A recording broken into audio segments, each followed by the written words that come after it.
Happy New Year, everyone. I'm wishing you a very happy and healthy 2024.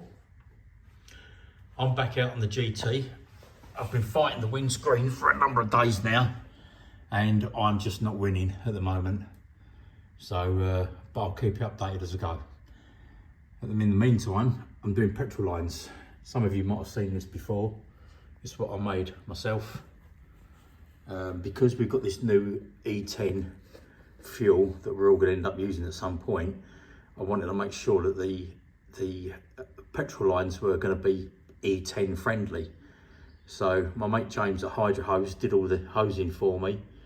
Everything is pretty fabulous, if I'm honest with you. It's all good. I've made all these brackets myself that go all the way along because there's two slots in there. Not in that one there because that is the and it's not that one there either. That one there. See, there's a little bit of room under that, and so on all the way through, because the brake line will come out of this one here, which I think is number 7, and it obviously will come over to that bracket there. Every single bracket that I've made and fitted to the chassis rails, I've used the original holes that were on the car. So what I've done is tapped and died them down. So I've drilled no extra holes. It's all as it was before, as such, if that makes sense. But I've now just ranked up all the leaf springs and I'm getting ready for axle time. This is where I am right now, because obviously I don't want to scratch the axle, because my axle is a work of art. But before I end the video,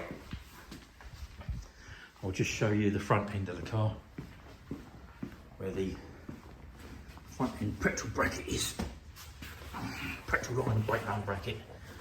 So you can see it comes along from here, all the way along into there, comes up, and out of there will come out the petrol hose and the brake line to go into that union. So that's where I am.